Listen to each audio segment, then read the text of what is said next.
Meus irmãos, vamos abrir a palavra de Deus em Romanos 8, 26 a 30.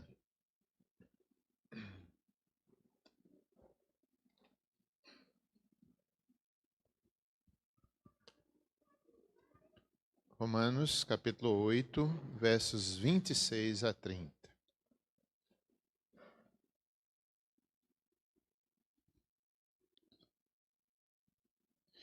Eu estarei falando sobre o tema Temos um ajudador, que é o Espírito Santo. Além desse tema, há outros subtemas dentro desse texto, especialmente a salvação. Eu queria que a gente tivesse, à medida que vamos ler a Bíblia, à medida que estiver expondo aqui a palavra de Deus, nós fôssemos pensando na nossa salvação, na salvação de outros, né? Nós temos aí o avanço missionário em Cabaceiras. Por que nós queremos ir a Cabaceiras? Qual o objetivo final? A salvação nossa é um milagre, é um milagre. Às vezes eu penso, como hoje pensei, né? Onde estaria eu se não fosse nos caminhos do Senhor? Isso aconteceu nos testemunhos de Spurgeon. De vez em quando ele pensava, né, sobre a salvação dele, onde ele estaria se não, ainda em trevas, se o evangelho não tivesse alcançado. Eu também penso muito nisso. De vez em quando eu faço essa comparação. Meu Deus, como minha vida é diferente por causa do evangelho. Se não fosse Cristo, onde estaria eu hoje? E, humanamente falando, a gente ainda tem a liberdade de escolher. Claro que isso é muito humano o que eu estou dizendo, né?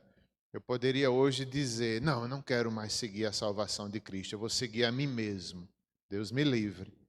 Mas seria terrível. Eu tenho certeza qual seria o final se eu fizesse isso. Muito pior do que eu imagino.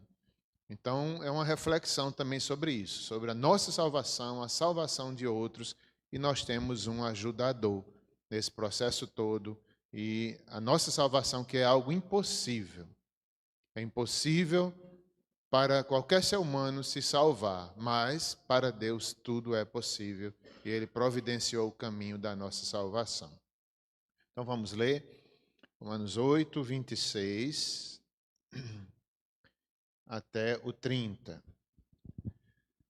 Também o Espírito, semelhantemente, nos assiste em nossa fraqueza, porque não sabemos orar como convém, mas o mesmo Espírito intercede por nós sobremaneira, com gemidos inexprimíveis.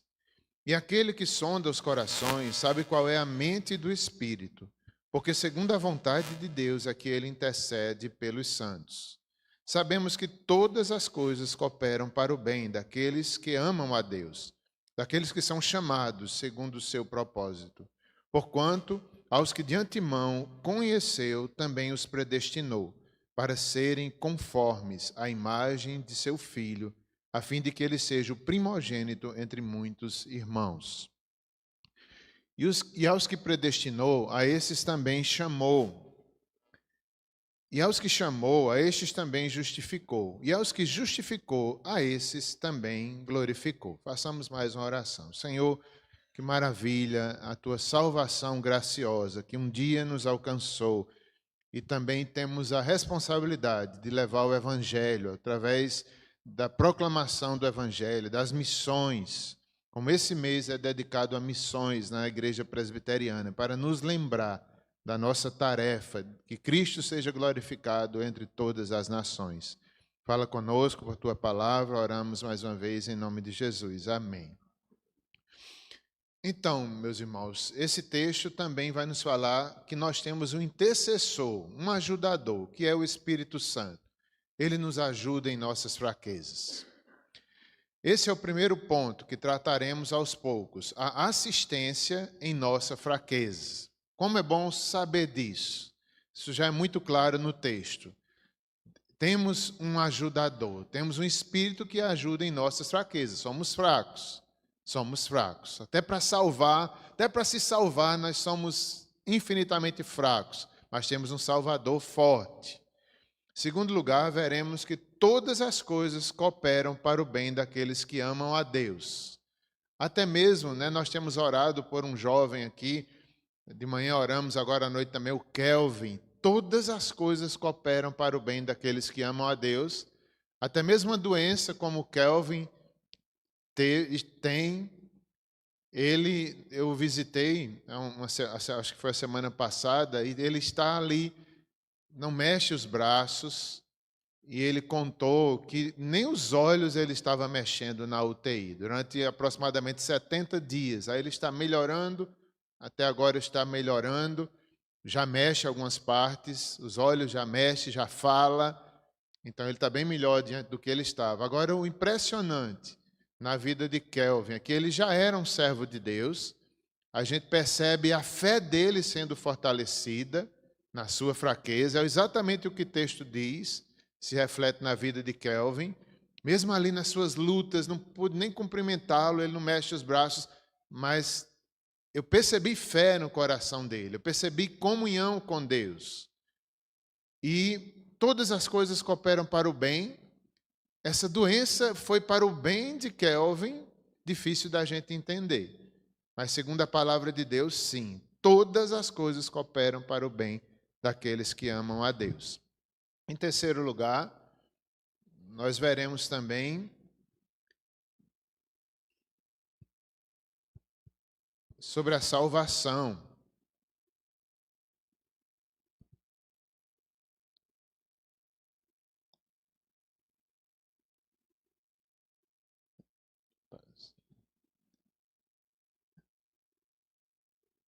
Nossa grande salvação será o terceiro aspecto que estaremos meditando.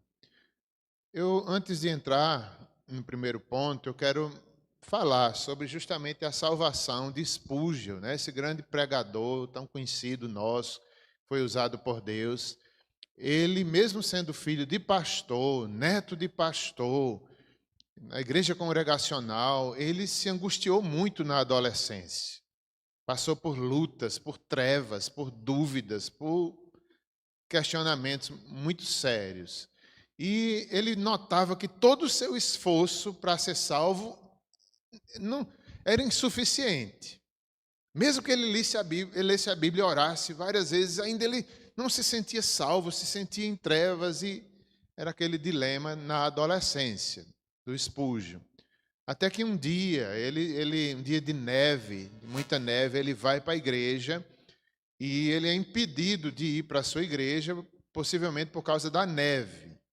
E ele desvia o caminho, ele vai para outra igreja metodista, que ele não costumava frequentar, ele era congregacional. Então, naquela igrejinha, pouca gente foi à igreja, certamente por causa da neve, nem o pregador que iria pregar naquele dia foi, possivelmente por causa da neve.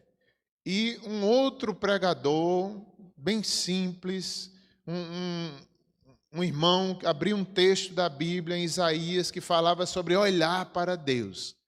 E ali Deus toca o coração de Spurgeon e ele vê de forma diferente. Olhe para Cristo, olhe para Cristo.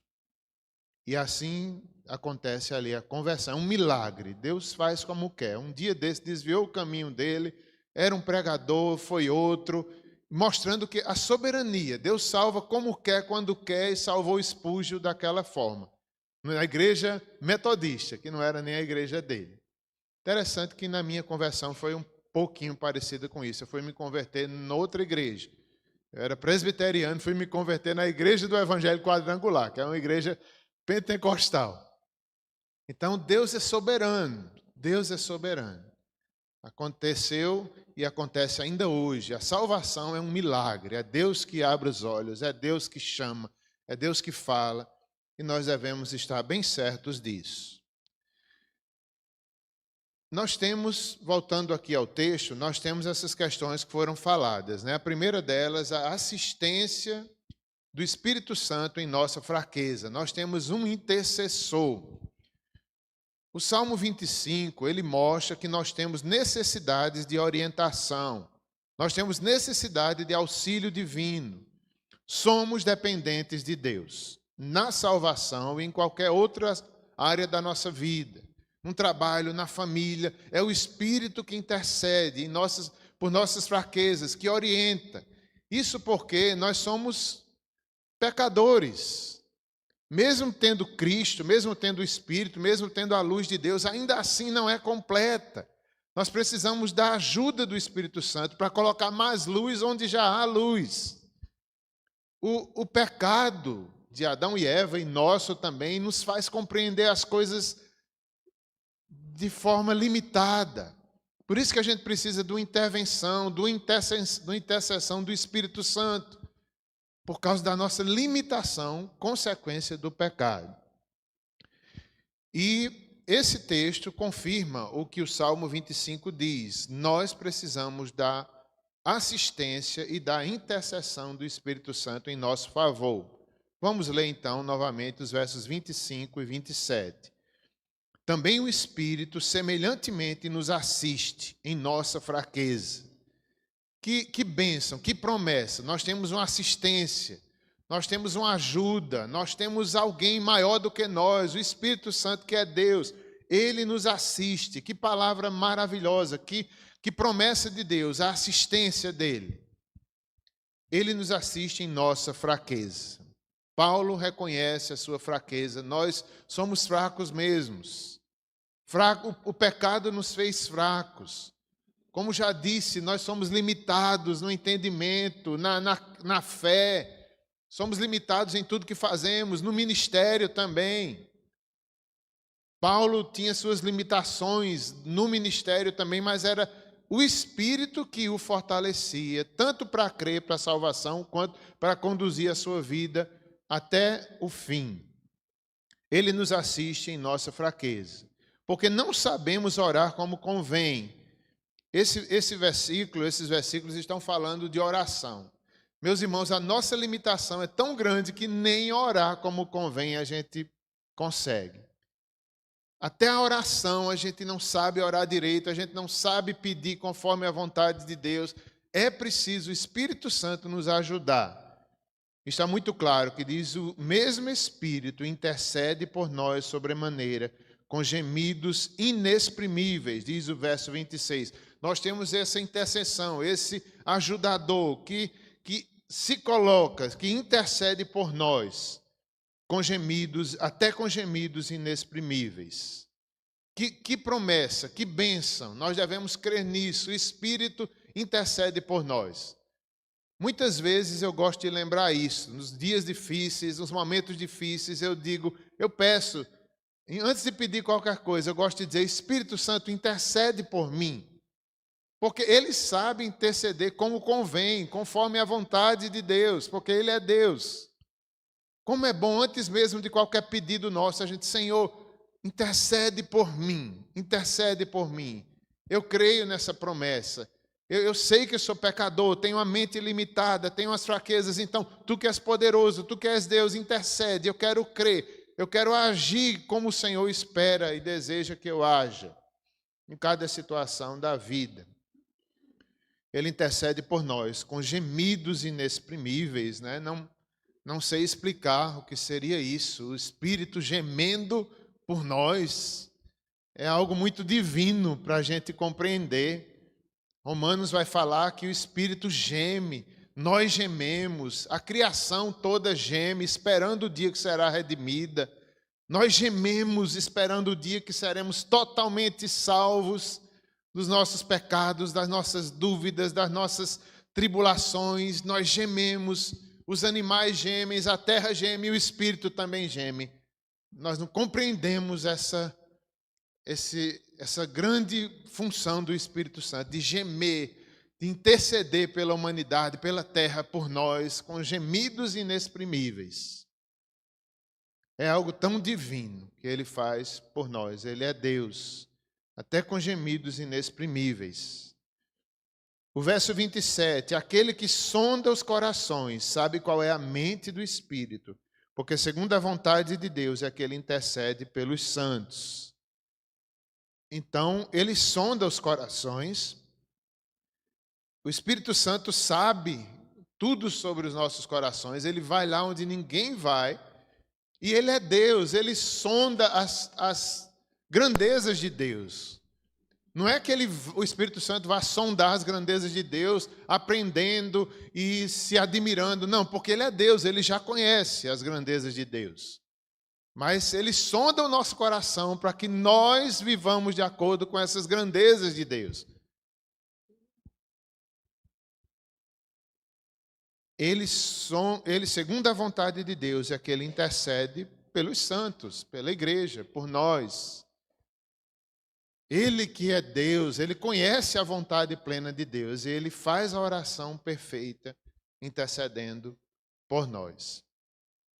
O Espírito ora por nós, ora conosco, ele ora conosco, nos inspirando, nos iluminando a palavra, nos revelando Cristo. Isso é oração, é conversa, é assistência do Espírito, entendendo. O Espírito vai nos levando à vontade do Pai e nos levando à palavra, nos iluminando aquilo que o mesmo Espírito já revelou, que está registrado na Bíblia.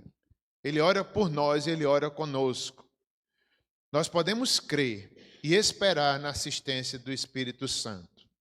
Vamos dar uma paradinha aqui. Nós podemos crer nisso e esperar a assistência sempre na nossa vida desse Espírito Santo. É como eu falei na vida do Kelvin. Eu achei tão bonito, irmãos. Ele ali num leito de hospital, saiu da UTI, mas ainda está num quarto especial. E a gente vê claramente a assistência do Espírito Santo, sustentando, dando fé, ele crendo, mesmo ali. Foi muito edificante. Orei por ele, pedindo que Deus dê uma cura plena. Não sabemos, pode de repente Deus levar. Mas ele está cheio de fé e cheio dessa assistência que o Espírito Santo dá. Eu perguntei se ele já cria, ele disse que sim. Ele é um rapaz trabalhador, 25 anos, tem 3 filhos, tem fotos assim no quarto, é impressionante. Mas a gente vê ali a assistência do Espírito Santo na vida dele. Será que nós podemos crer nisso? É uma promessa de Deus. O Espírito Santo nos assistirá em todos os momentos da nossa vida. Ele intercederá por nós. Nós devemos esperar e crer nisso. Nunca estaremos sozinhos, nunca, em situação nenhuma da vida. Nós temos essa aliança com Deus, essa certeza, o Espírito que habita em nós. Ele estará conosco todos os dias. Em nossa vida, de forma geral, nos nossos dons e ministérios também. Quantas vezes nos sentimos fracos, né? Como Paulo, como Timóteo da Bíblia, nos dons, nos ministérios que receberam, mas nas horas mais difíceis, quando Paulo estava fraco, quando Paulo estava em dúvida, quando Paulo não sabia para onde ir, o Espírito lhe dava novas forças.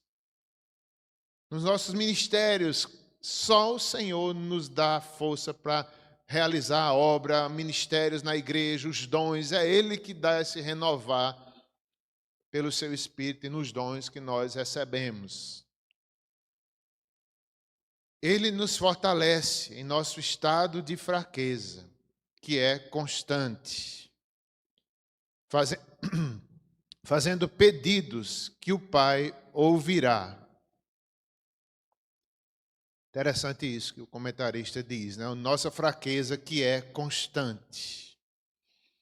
Eu não sei se vocês se sentem assim, eu me sinto, essa fraqueza constante. Todo dia eu vejo minha fraqueza, eu não sei vocês, eu acho que é igual. Quando não é fraco por um lado, é fraco por outro. Quando não tem, mas o Espírito que assiste, que ensina, que repreende, que nos mostra, que nos revela a palavra de Deus, que nos ajuda, é assim até o fim da nossa vida. O Espírito nos ajuda em nossas fraquezas que são constantes, fazendo os pedidos que o Pai ouvirá. Segundo lugar, todas as coisas cooperam para o bem daqueles que amam a Deus. Versos 28 e 29. Vamos dar mais uma olhadinha. Sabemos, né? Olha como é bonita essa expressão do apóstolo Paulo. Sabemos, alguém que ele vem falando aí desde o início sobre a salvação, a justificação, o perdão, o Espírito Santo, a vida eterna, a paz com Deus, que somos pecadores, mas fomos redimidos, a salvação para nós. Então Paulo diz: sabemos do milagre da salvação, sabemos que Deus está conosco. E também sabemos que todas as coisas cooperam para o bem daqueles que amam a Deus. A salvação tem a ver com o amor também, o nosso amor a Deus, é uma obra de amor. Reconhecemos o amor de Deus e amamos a Deus. Isso tem a ver com a salvação. Todos os salvos amam a Deus e reconhecem o grande amor de Deus. Então, todo bem, todas as coisas cooperam para o bem daqueles que amam a Deus, daqueles que são chamados segundo o seu propósito. Porquanto aos que de antemão conheceu, também os predestinou para serem conformes à imagem de seu Filho, a fim de que ele seja o primogênito entre muitos irmãos. Tem muita coisa aqui, esses 2 versos. Vou destacar algumas. Primeiro, segundo o seu propósito. O texto vai nos falar, aqueles que amam a Deus, aqueles que são chamados segundo o seu propósito. Deus tem um propósito, Deus faz um chamado aos eleitos. Aqui nós podemos pensar em nós, podemos pensar em cabaceiros, os que Deus vai chamar. Então Deus tem um chamado eficaz. Segundo o seu propósito. Qual é o propósito de Deus? Paulo vai explicar que o grande propósito de Deus é sermos conforme a imagem de Cristo. Nós não devemos esquecer nunca isso. Todas as coisas cooperam para o bem daqueles que amam a Deus. Segundo o seu propósito, o grande propósito de Deus é esse, é que sejamos parecidos com Cristo. Isso tem a ver com tudo que passamos. Isso tem a ver com o que Kelvin está passando, esse rapaz que eu falei. Por que Deus deixou ele passar por isso? Em outras palavras, para que ele se pareça mais com Cristo.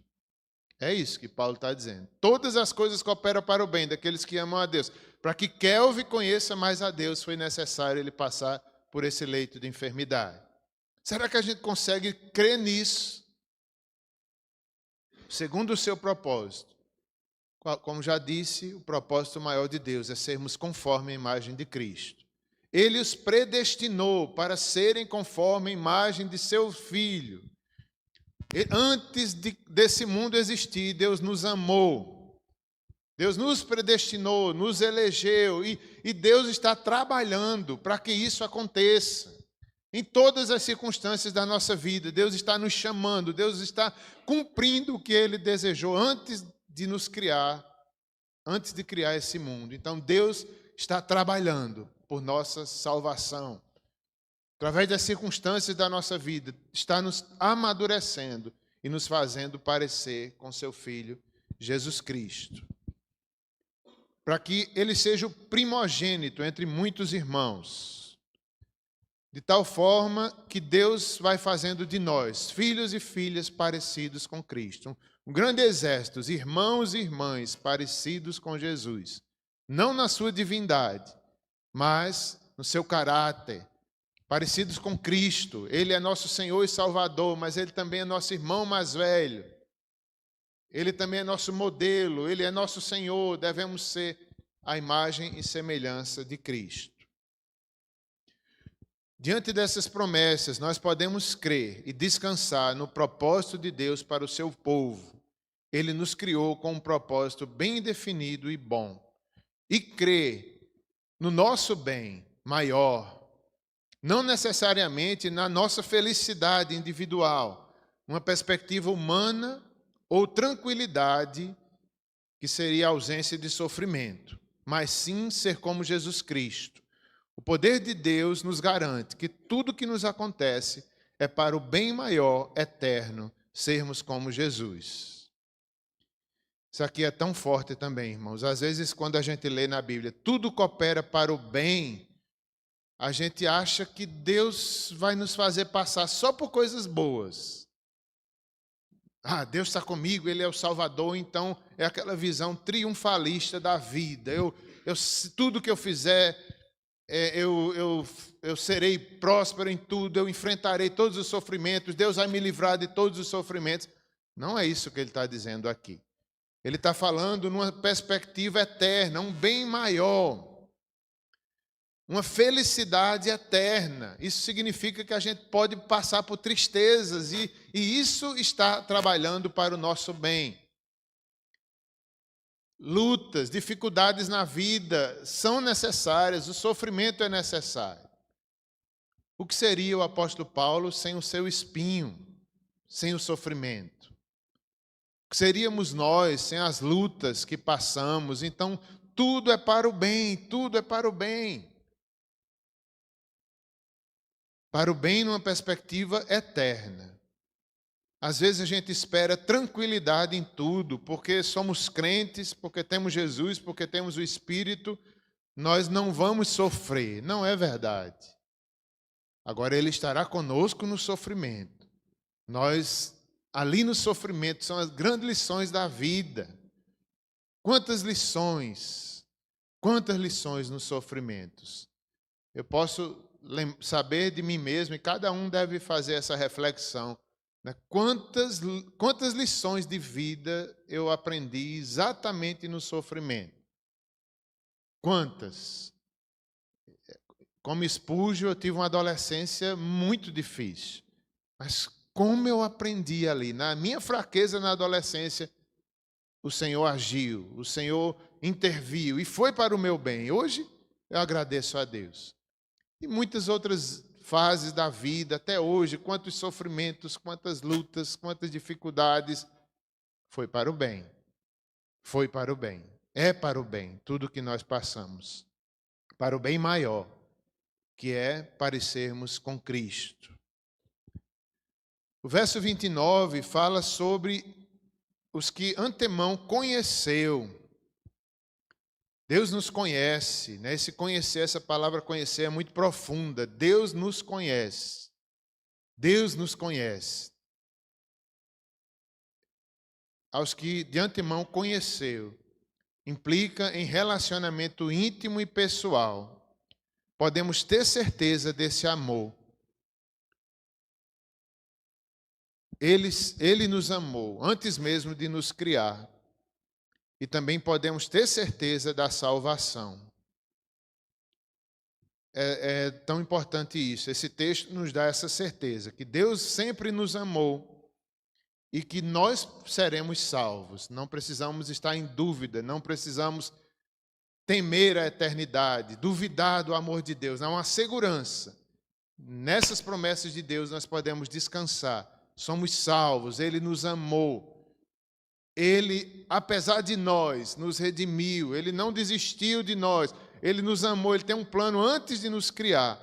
E não desistirá disso durante toda a eternidade. Então, esse texto traz uma segurança. A segurança da salvação. Deus nos conheceu. Nós nos chama a um relacionamento íntimo e pessoal.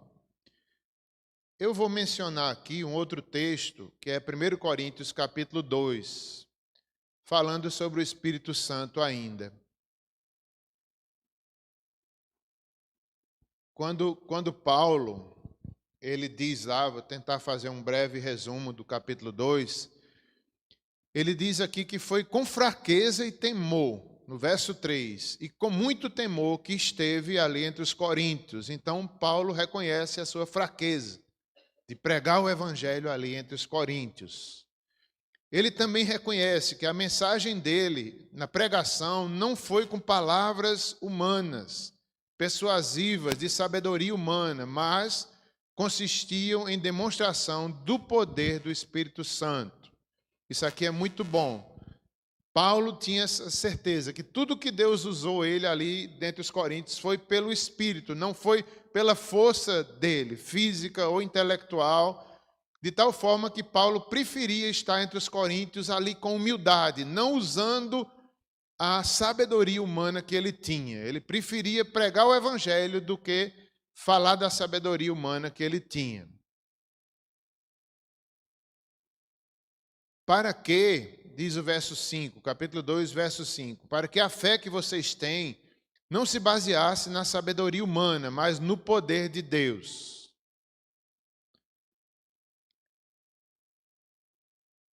Entretanto, falamos de sabedoria entre os maduros, mas não da sabedoria desta era ou dos poderosos da terra que estão sendo reduzidos a nada. Aqui, irmãos, desde aquela época, Paulo está falando a sabedoria deste mundo, que será reduzida a nada. Para mim foi muito importante esse texto, por isso que eu coloquei aqui. A salvação, ela é baseada na sabedoria divina, no Evangelho, não na sabedoria humana. O homem nunca conseguirá salvar-se a si mesmo. E Paulo aqui nesse texto ele reconhece, para que nós somos salvos não é pela sabedoria humana, nem dos gregos aqui. Certamente Paulo estava falando nesse contexto aos gregos que falavam muito de sabedoria, de filosofia. E Paulo aqui está dizendo, não é por esse caminho que nós vamos ser salvos, mas é pela sabedoria que vem de Deus, que é o poder de Deus. O homem nunca será salvo pelas suas próprias mãos, mas pelo poder de Deus. Como já disse, a sabedoria dos poderosos desta era serão reduzidos a nada. Pelo contrário, diz o verso 7, falamos da sabedoria de Deus, do mistério que estava oculto, o qual Deus preordenou antes do princípio das eras para a nossa glória. Nenhum dos poderosos dessa era o entendeu, pois se o tivesse entendido, não teriam crucificado o Senhor da glória. Todavia, como está escrito, olho nenhum viu, nem ouvido nenhum ouviu, nem mente imaginou que Deus preparou para aqueles que o amam. Mas Deus o revelou a nós por meio do Espírito. O Espírito sonda todas as coisas, até mesmo as coisas mais profundas de Deus. Eu coloquei esse texto porque parece com o outro texto de Romanos, falando que é o Espírito Santo que sonda todas as coisas, até mesmo as profundezas de Deus, e é por esse poder que nós somos salvos. Ninguém viu, nem ouviu, mente algum imaginou que Deus preparou para aqueles que o amam. Pois quem dentre os homens conhece as coisas dos homens, a não ser o espírito do homem que nele está? Da mesma forma, ninguém conhece as coisas de Deus, a não ser o Espírito de Deus. Nós não recebemos o Espírito do mundo, mas o Espírito que procede de Deus, para que entendamos as coisas que Deus tem dado gratuitamente. E aqui, meus irmãos, nessa parte final do texto, ele vai dizer que nós não recebemos o Espírito do mundo, mas o Espírito que procede de Deus, para que entendamos as coisas que Deus nos tem dado gratuitamente. Ele vai dizer que as coisas espirituais, inclusive a salvação, elas só se discernem espiritualmente. É tão bom saber disso. Só o Espírito que nos faz entender as coisas do Espírito. Não é o homem natural, não é a sabedoria humana, mas é uma intervenção poderosa de Deus nas nossas vidas. Por isso cremos, por isso entendemos. Se o Espírito não agir, não nos revelar, nós ficamos ignorantes. Como eu falei no início, por causa do pecado, a nossa mente é limitada. Mas esse Espírito que conhece os mistérios de Deus, que foram revelados em Cristo Jesus, ele nos revela. De tal forma que nos dá a fé, de tal forma que nós cremos e nós vivemos não mais baseado na sabedoria deste mundo, nós vivemos baseados na sabedoria revelada pelo Espírito de Deus. As coisas espirituais só se discernem espiritualmente e elas são nos dadas gratuitamente, como disse o verso 12. Verso 13, delas também falamos, não com palavras ensinadas pela sabedoria humana, mas com palavras ensinadas pelo Espírito, interpretando verdades espirituais para os que são espirituais. É o Espírito que interpreta. Uma leitura bíblica que a gente faz, é o Espírito que interpreta a vontade de Deus e nos dá a fé para crermos. As coisas espirituais se discernem espiritualmente. Verso 14, quem não tem o Espírito não aceita as coisas que vêm do Espírito. Olha que verdade forte. Por isso que os incrédulos não aceitam, porque eles não compreendem. É uma verdade espiritual, que só quem vai entender é quem tem o Espírito de Deus. Paulo é muito claro. Quem não tem o Espírito não aceita as coisas que vêm do Espírito de Deus, diz o verso 14, pois lhes são loucura. Não é capaz de entendê-las, porque elas são discernidas espiritualmente. É muito rico esse versículo, né? Às vezes a gente quer que as pessoas creiam à força, mas elas não crerão se Deus não tocar, se o Espírito não revelar. Por isso que nós devemos orar. É um milagre, a salvação é um milagre. Nós não temos esse poder de convencer ninguém em cabaceiras, mas o Espírito tem. Imagina a gente chegar lá numa casa, pregar a simples palavra de Deus, e Deus pode usar, como foi a salvação de Spurgeon, num dia simples, um dia de neve, pouca gente na igreja, um pregador simples. Deus usou um versículo da Bíblia e salvou Spurgeon. Deus pode fazer lá em Cabaceiras. Entrarmos numa casa, batermos, pregarmos a palavra de Deus de forma simples, mas é o Espírito que vai dar entendimento, que vai salvar as pessoas. Por meio de nós, por meio do Evangelho, não é obra humana. É impossível para nós revelar alguém e salvar alguém. Agora, Deus pode nos usar para isso. Elas só vão entender se o Espírito Santo der o discernimento espiritual. Senão, são loucura. O Evangelho é loucura. O que é espiritual discerne todas as coisas. E ele mesmo por ninguém é discernido.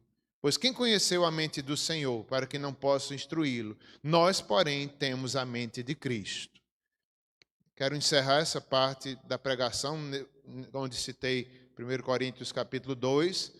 Paulo termina aqui no final dizendo que nós, os crentes, pela misericórdia de Deus, nós temos a mente de Cristo. Por isso que cremos no Evangelho, por isso que temos fé, temos a mente, pensamos como Cristo pensa.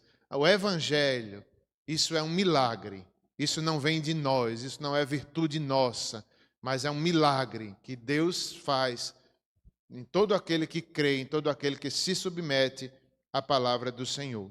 As coisas espirituais só se discernem espiritualmente. Como esse texto também que nós estamos meditando fala sobre o chamado, né? O Deus que nos chama. E eu quero falar um pouco sobre essa questão de chamado também. O chamado, como discernimos um chamado missionário? Talvez um chamado específico. Será que aqui entre nós, em nossa igreja, tem alguém com chamado missionário? Como é que a gente ouve a voz de Deus para entender se tem ou se não tem? Pela palavra. Os textos confirmam nossa vocação por pregações. O próprio Espírito Santo testifica com o nosso espírito, nos mostrando o nosso chamado. Através do testemunho da igreja. São essas as formas que normalmente Deus usa para alguém entender que tem um chamado, digamos assim, um chamado específico, às vezes para ir a um outro país, por exemplo. Ou então um chamado para o ministério pastoral também é da mesma forma. Inclusive está na época de inscrição aí do vestibular, da IPB. Se alguém aqui da igreja quiser fazer, está em tempo ainda nesse mês de agosto. Acho que até o final do mês, se alguém dentre nós quiser fazer, não é, o curso ali de teologia, ainda há tempo de se inscrever para o vestibular. Então, meus irmãos, é assim. Eu vou dar um breve testemunho aqui. Muitas vezes eu tinha dúvidas se seria pastor ou não. E às vezes Simone dizia, tu vai acabar sendo pastor. Eu dizia, não, eu não tenho capacidade, eu vou ser professor de biologia. Era o que eu pensava, e fui um tempo. Eu vou ser professor de biologia. Como eu amava e amo ainda ser professor, mas não tenho mais tempo de fazer, né? E Deus chamou para outra coisa, enfim. Tem pastor que tem tempo de fazer as duas coisas, eu não tenho. Então, nesses momentos de dúvida, como foi que Deus tirou minhas dúvidas? Foi exatamente em pregações, em congressos, nos cultos da igreja ali presbiteriana central. Às vezes eu estava naquela dúvida, pensando sobre isso. Quando chegava na igreja, alguém pregava sobre isso. E o texto falava, era forte, então só faltava chamar meu nome ali. Então a gente ouve a palavra, ouve o chamado de Deus por meio da palavra, que foi inspirada pelo Espírito Santo de Deus, e o mesmo Espírito ilumina. Nós precisamos ser iluminados por esse Espírito, e assim a gente vai discernindo a vocação, o dom. Eu estou falando de um chamado específico, mas em tudo na vida é assim também. Deus fala pela palavra. Os textos, na minha própria vida foi assim, quando eu estava lendo a Bíblia, na minha leitura diária, parava em textos que eram muito fortes, aquele texto chamava a atenção, e Deus falava ali muito forte. Muitas vezes Deus vai fazer assim, vai confirmar pela palavra, Deus fala e a gente vai entendendo pela palavra, vai nos quebrantando, o Espírito Santo vai nos chamando. E se a gente não lê a Bíblia, né? Como é que a gente vai ouvir a voz de Deus? As pregações, congressos, o Espírito Santo vai confirmando. Não adianta alguém falar se o Espírito dentro de nós não disser é isso que eu quero para você. A gente vai entendendo. O Espírito vai falando para nós mesmos. E também o testemunho da igreja. Normalmente a igreja vai percebendo. A igreja vai afirmando, a igreja vai mostrando, as portas vão se abrindo. Eu lembrei do nosso irmão Tarcísio, que pregou aqui sábado passado, ou foi retrasado, foi o culto de despedida dele ali. Ele e a esposa estarão indo para os Estados Unidos, ele vai se dedicar ao ministério. E a vida de Tarcísio é um exemplo exatamente assim.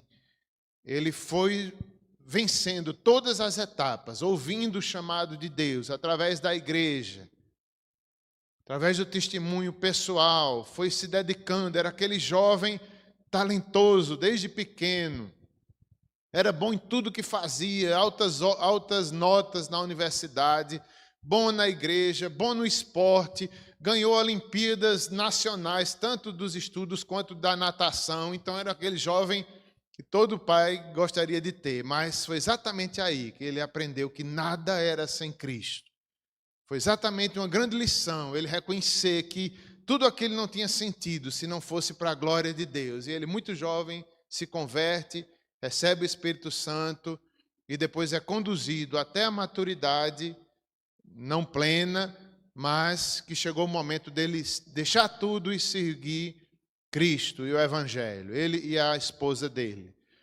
Então, eles passaram por toda essa etapa, inclusive agora a etapa final. Ele passou pelo pastor da igreja dele, pastor Robson. Ele foi conversar com o pastor, dizendo que estava sentindo aquele chamado. Depois ele foi conversar com o conselho da igreja. Passou pelo presbitério, passou também pelo seminário onde ele vai estudar. São etapas que confirmam a vontade de Deus para a nossa vida. Por meio da igreja, conversas, por meio da família, Deus vai confirmando a vontade e o chamado dele. Também quero citar nessa noite, já que a igreja presbiteriana dedica o mês de agosto a missões. Então, quero falar de forma breve sobre Simon, o fundador da nossa igreja aqui no Brasil, Igreja Presbiteriana do Brasil. Ele veio dos Estados Unidos, são palavras aqui de Hernandes, que eu estarei lendo um pouco. Ele diz que Simonton, Ashbel Green Simonton, foi um jovem idealista.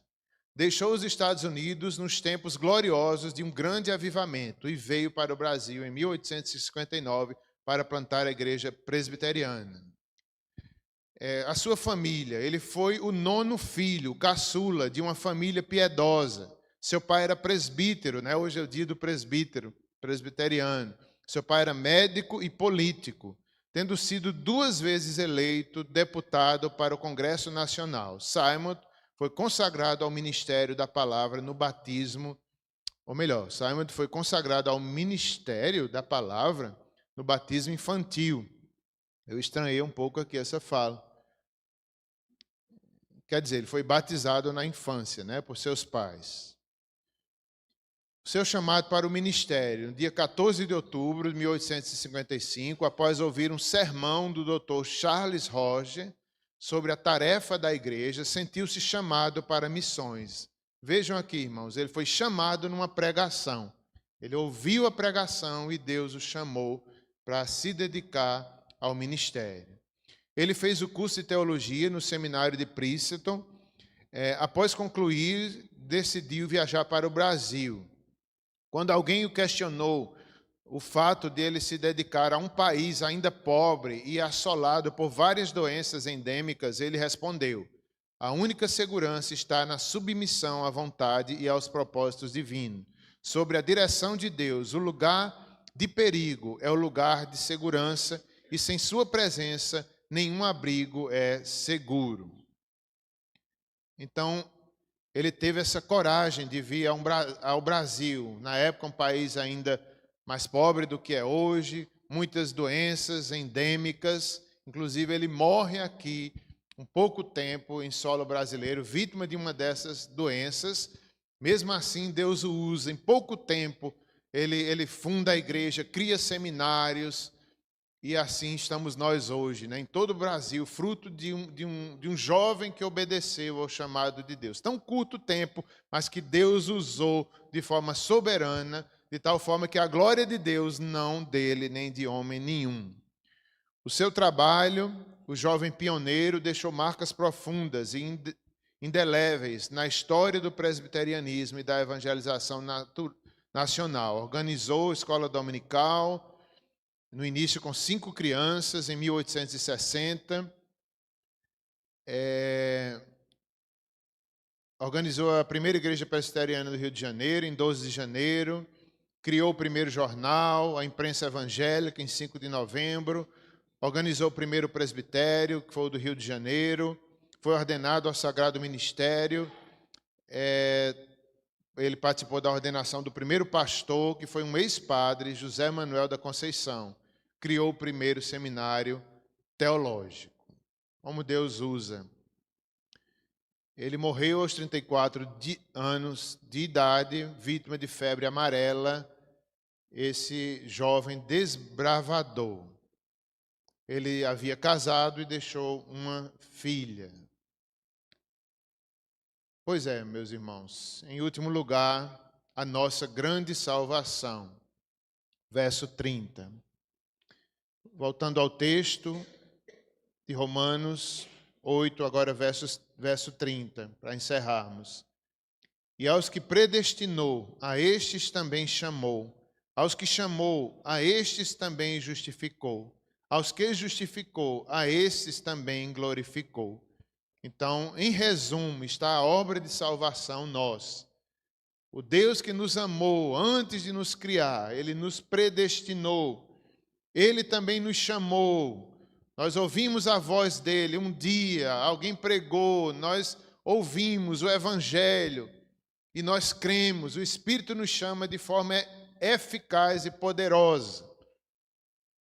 Talvez lá em Cabaceiras, alguém vai ouvir a voz de Deus lá, na sexta ou no sábado, por meio da palavra.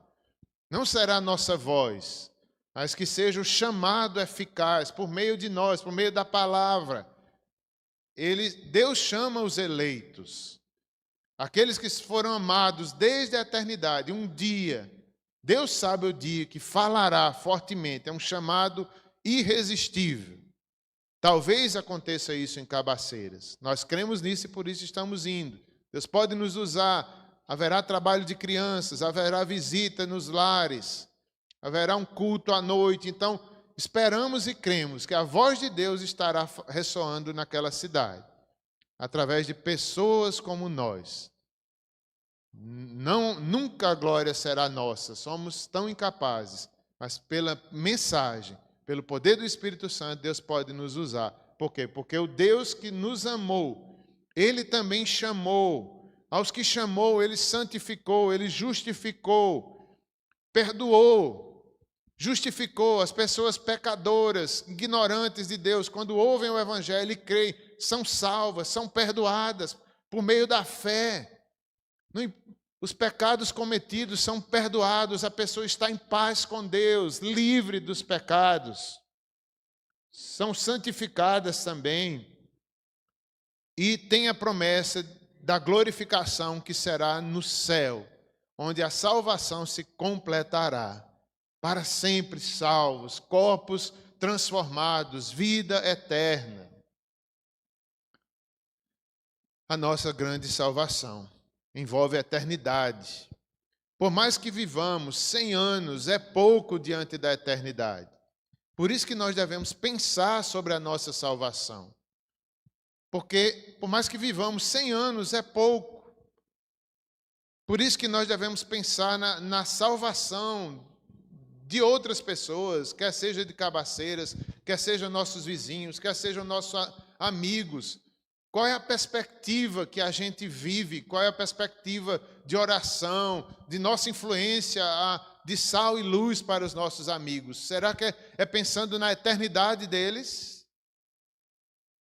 Por mais que vivamos 100 anos, essa semana eu encontrei na Caixa Econômica, quando eu fui com o Timóteo lá resolver questões da universidade dele, encontrei na porta uma senhora amiga que participava do Ministério Desperta Débora, e ela estava sozinha, não estava com a mãe dela, normalmente elas andavam juntas, uma senhora muito atuante no Ministério Desperta Débora. E eu fiquei um pouco constrangido de perguntar pela mãe dela, achando que tinha falecido, que ela já era bem idosa. Mas aí eu cumprimentei e acabamos falando sobre a mãe dela. Aí ela disse, quando quiserem visitar a mamãe, pode visitar, ela está com 103 anos, mais ou menos. Eu fiquei tão feliz. Não é? E é uma senhora da Igreja Batista, tem um problema no olho, não sei se vocês conhecem, mas me alegrei por ela estar viva e ela estar ainda fiel ao Senhor. Quer dizer, por mais que a gente viva 100 anos ou mais, é pouco, passa rápido. E a eternidade, e a nossa salvação, ela tem que ter prioridade. Não é? A Bíblia diz buscar as coisas lá do alto em primeiro lugar. Como a gente se ilude, às vezes, com as coisas dessa terra. Passa muito rápido. Passa muito rápido. Devemos pensar sobre o destino da nossa alma. Como coloquei aqui, por isso iremos a Cabaceiras, pela eternidade dessas pessoas. Pregar o Evangelho. E o que é o Evangelho? Em breves palavras, o Evangelho mostra o santo Deus. O santo Deus, nós devemos entender isso. Um santo Deus que amou um mundo como esse nosso, caído. Pessoas desestruturadas como nós. A referência é Deus, a referência não é o mundo, que o mundo passa. Isso é o Evangelho. O Evangelho é mostrando que há um Deus santo que criou todas as coisas e o homem não quer saber dele. Deus santo. Misericordioso, sim, mas também justo, que deveria punir o pecador. E Deus resolve esse problema enviando Jesus Cristo, que sofre a punição em nosso lugar. Isso é o Evangelho. Um Deus santo, maior do que nós, tão puro e nós tão perdidos, tão injustos, tão pecadores. Como se aproximar diante desse Deus? Cristo vem. Deus derrama sua ira em Cristo, em vez de ser sobre nós. O Deus justo, nós uma raça caída, Cristo é nosso substituto. Essa é a nossa mensagem a Cabaceiras. Essa é a mensagem para nós, que nós devemos todos os dias pregar para nós mesmos. Continuamos precisando desse evangelho todos os dias. Deus santo, Deus, é só misericórdia, é só Cristo, senão eu estava perdido. E o mundo continua caído, baseado só nas seus desejos carnais, baseado na cobiça, longe de Deus. E nós não somos melhores, só a graça de Deus que nos chamou. Só a misericórdia de Deus que um dia já ouvimos o Evangelho, que poderíamos exatamente estar na mesma condição. Então não somos melhores do que ninguém. Somos agora chamados a pregar essa mensagem nessa perspectiva, que Deus continua sendo santo, o mundo continua de mal a pior, mas Cristo veio para nos salvar e nós devemos ser fiéis a essa mensagem. O Pai aceita o sacrifício de Cristo. em lugar da humanidade perdida. E a confirmação disso é porque Cristo ressuscitou e Pentecostes, o Espírito também ele enviou. É a confirmação que o Pai aceitou o sacrifício do Filho em favor da nossa salvação. Ele ressuscitou. Essa é a nossa grande salvação, aqui descrita nessas palavras de Paulo, né? Ele nos predestinou, nos chamou, nos justificou e também nos glorificará. Em outras palavras, aqui está, num versículo só, toda a obra de Deus para chamar pecadores como nós. A Ele, a glória, Ele que fez essa obra, senão estaríamos todos perdidos. Os eleitos serão chamados eficazmente pelo poder do Evangelho. Vamos fazer mais uma oração. Conversemos com Deus nesse momento. Baseados na sua palavra, nós temos um auxílio. Nós temos um auxílio, Senhor, em nossas fraquezas. Nós reconhecemos nossas fraquezas. Mas o Espírito nos assiste, o Espírito nos dá força, o Espírito nos dá dons, o Espírito nos dá ousadia de pregar o Evangelho. O Espírito Santo está conosco todos os dias, Senhor, quando a nossa fraqueza se evidencia, todo dia, toda hora, Senhor, mas Ele intercede por nós, Ele nos ajuda em nossas fraquezas. Muito obrigado. Nós cremos nisso, Senhor, nós cremos que é verdade. Isso que Paulo ensinou, isso que o Senhor revelou, é verdade. Nós temos provado esse Espírito que habita em nós, essa fé, esse chamado que o Espírito faz. É exatamente assim, como a tua palavra diz. O mundo não conhece, é loucura para o mundo, mas para os que creem pela misericórdia, isso é verdade absoluta, inquestionável, que o mundo desconhece. Mas nós conhecemos só pela misericórdia, Pai, porque o Senhor nos amou e nos chamou um dia. Onde estaríamos nós hoje se o Senhor não tivesse nos salvado? Mas o Senhor nos salvou e nos quer usar neste mundo. Obrigado também pela promessa de que tudo coopera para o bem daqueles que amam a Deus. Senhor, que verdade tão santa, tão digna. Tudo o que acontece, os sofrimentos, as lutas, são para nos fazer mais crentes, mais parecidos com Jesus. Que nunca esqueçamos disso, Senhor. Crendo assim, nós podemos até te agradecer pelas fraquezas, podemos até te agradecer pelas lutas e sofrimento que nos fazem fortes em Cristo, a mente de Cristo em nós. E também, Senhor, que possamos reconhecer tão grande salvação. O Senhor nos predestinou, o Senhor nos justificou, o Senhor nos santificou. Que promessas tão grandes, Senhor. E isso é verdade, deve impactar a nossa vida. Essa verdade tão grande deve nos fazer pensar mais na eternidade.